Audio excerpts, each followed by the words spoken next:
नमस्कार, bold sky में आपका स्वागत है।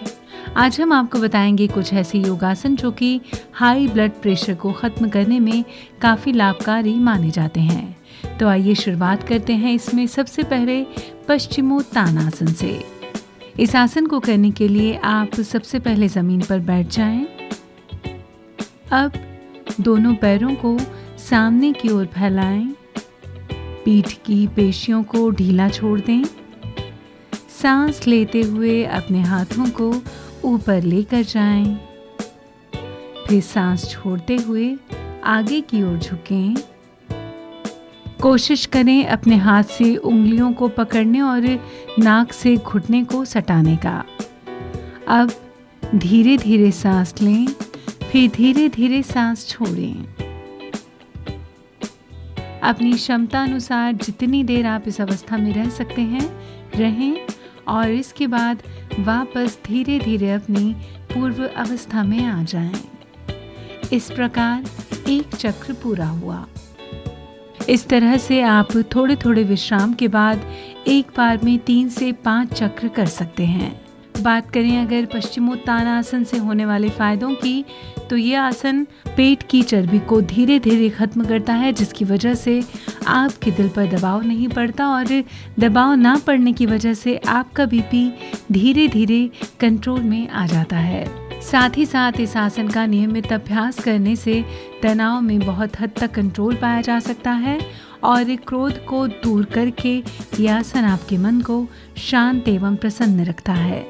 इसके अलावा यह आसन अनिद्रा रोग में भी लाभदायक माना जाता है। बात करते हैं अब दूसरे आसन की, जिसका नाम है बालासन। इस आसन को करने के लिए सबसे पहले वज्रासन में बैठ जाएं। अब श्वास अंदर लेते हुए दोनों हाथों को सीधा सिर के ऊपर उठा लें। हथेलियां नहीं जोड़नी हैं। अब श्वास बाहर छोड़ते हुए आगे की ओर झुकें। ध्यान रहे कि कूल्हे के जोड़ों से झुकना है, ना कि कमर के जोड़ों से। तब तक आगे झुकते रहें जब तक कि आपकी हथेलियां जमीन पर नहीं टिक जाती। अब सिर को जमीन पर टिका लें। आप बालासन की इस मुद्रा में पूरे शरीर को रिलैक्स करें और लंबी श्वास अंदर लें और बाहर छोड़ें। दोनों हाथों की उंगलियों को आपस में सख्ती से जोड़ लें। इनके बीच में आपको सिर रखकर उसे सहारा देना है। सिर को दोनों हाथों के बीच में रखें और सामान्य सांस लें। ये था बालासन। बालासन हमारे दिमाग को शांत करता है और तनाव, हल्के अवसाद से राहत देने में मदद करता है। अब बात करेंगे आज के तीसरे आसन की। आज का तीसरा आसन है आनंदासन। इस आसन को करने के लिए कंबल को बिछाकर वज्रासन में बैठ जाएं और दोनों हाथों को पैरों के पंजों पर इस तरह से रखें कि उंगलियां आमने सामने हों। सिर और रीढ़ की हड्डी को सीधा रखें और आंखें बंद रखें। श्वासों की गति गहरी और धीमी रखें। अपना ध्यान आज्ञा चक्र पर केंद्रित करने की कोशिश करें। यह आसन 4 मिनट तक करें। अगर आप ज़्यादा लेना चाहते हैं तो आसन लंबा भी किया जा सकता है। इस आसन को खाना खाने के बाद भी कर सकते हैं। बात करें अगर आनंदासन के फायदों की, तो यह आसन तनाव मुक्त और उच्च रक्तचाप में बेहद लाभकारी माना जाता है। यह आसन खाने को जल्दी पचाता है, काम वासना और गुस्से को शांत करता है। उत्तेजना और बेवजह की चिंता इस आसन को करने से दूर हो जाती है। अब बात करेंगे आज के चौथे और आखिरी योगासन की। आज का चौथा आसन है शवासन।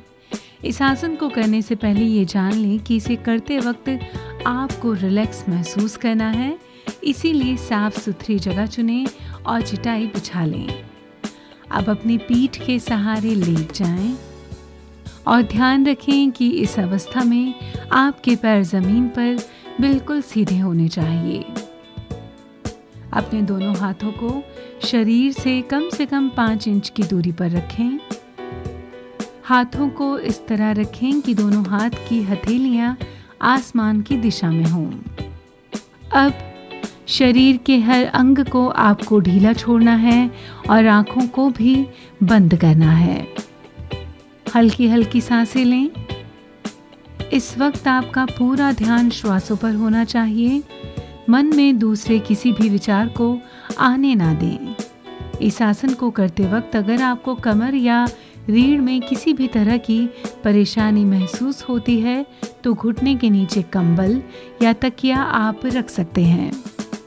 इस आसन को करते वक्त इस चीज़ का ख्याल रखें कि आपकी आंखें खुली ना हों।